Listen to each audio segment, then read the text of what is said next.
பெரிய நோய்கள் கொண்டவர்கள் எல்லாம் குணமடைந்திருக்கிறார். இது வரலாறு. இது கடந்த ஆண்டு ஆய்வு பண்ணப்படும். சென்னை ஸ்டான்லி மருத்துவமனையில் ஆய்வு செய்யப்பட்டு அதற்கப்புறம் தீர்வு வெளியே சொன்னாங்க. நான் எங்க போனாலும் பழைய கூட கஞ்சி குடிச்சோம். கஞ்சி, பழைய கஞ்சி, பச்சை மிளகா, வெங்காயம், இதுதான் நம்ம சாப்பிடுறோம் காலையில். எதுக்கு சொல்றாங்க? பழைய சோறு.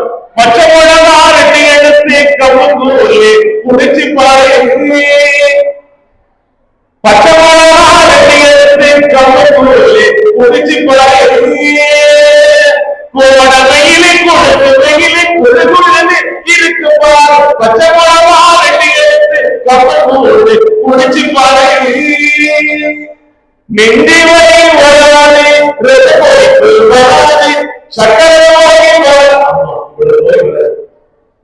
ஆனா இந்த பல்வேறு பாத்தீங்கன்னா 6000 பரோட்டா கடைகள், 4000 பிரியாணி கடைகள் நம்மள எல்லாத்தையும் அழிச்சுட்டு இருக்கு. பரோட்டாவோ பிரியாணி அரண்நாட்டு சாப்பாடு தமிழர் உணவு கிடையாது.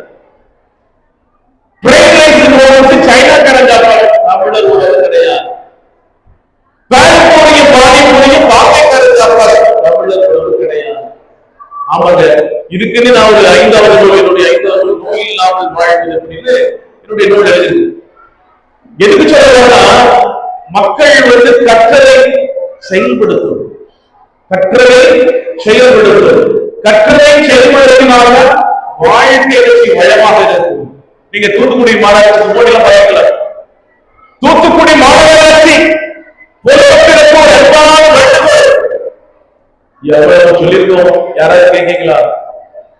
தினந்தோறும் நமது தூய்மை பணியாளர்கள் வாகனங்கள்ல அறிவிப்புகள், நிறைய அறிவிப்புகள் சொல்றோம். யாரும் செவிப்படுப்பது கொடுக்குது. பாலித்தீன் பாக்கெட்டை கொண்டு வராதுதான் பாலித்தீன் பாக்கெட்டை. அப்போ எல்லாமே நீங்க யோசிச்சு பாருங்க, நம்முடைய உணவுகள் எப்படி அழிகிறது, நம்முடைய உடல் எதுக்காக. அப்ப ஆஸ்பத்திரிக்கு வரிசையா இருக்கு. நீங்க குழந்தைகளுக்கு நல்லதை சொல்ற உணவு இதெல்லாம் சாப்பிடுறது சாப்பிடக்கூடாது, இப்படி இருக்கிறது இப்படி இருக்கக்கூடாது அப்படி நீங்க சொல்லிருந்தாங்க. அந்த குழந்தைகளை வச்சீங்கன்னா அந்த உடல் விஷயத்துல ஒரு கட்டுப்பாடு கவனமாக இருக்கும்.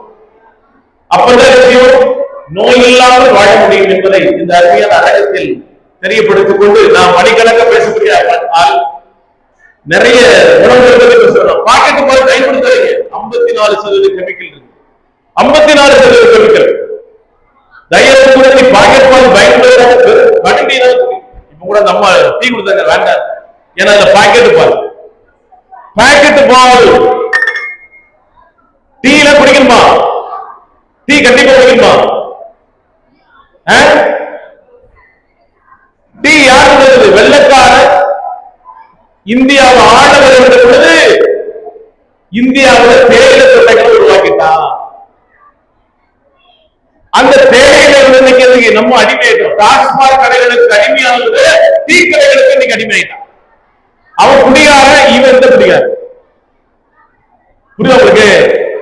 அதாவதுங்க ஒரு சிலர் காலையில டீ குடிச்சாதான் எனக்கு வேலை நடக்கும். டீ குடிச்சா என்னென்ன டீ குடிச்சாரு? நீச்சல் தண்ணி குடி. நீச்சல் தண்ணி அவ்வளவு நீர்த்த தண்ணீர் 18 மணி நேரம் 16 மணி நேரம் தண்ணி குடி, ரொம்ப நல்லது.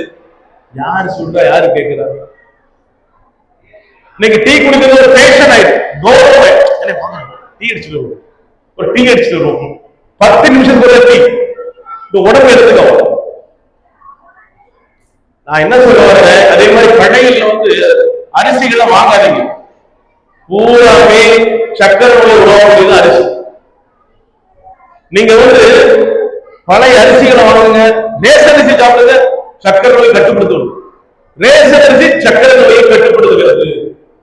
ஆகையால் தயவு கொள்வது நோயில்லாமல் வாழ்வதற்கான வழிமுறைகளை ஒவ்வொருவரும் செய்ய வேண்டும் என்று சொல்லி இந்த அருமையான அரங்கத்தில் தெரியப்படுத்திக் கொண்டு விடைபெறுகிறேன். நன்றி, வணக்கம்.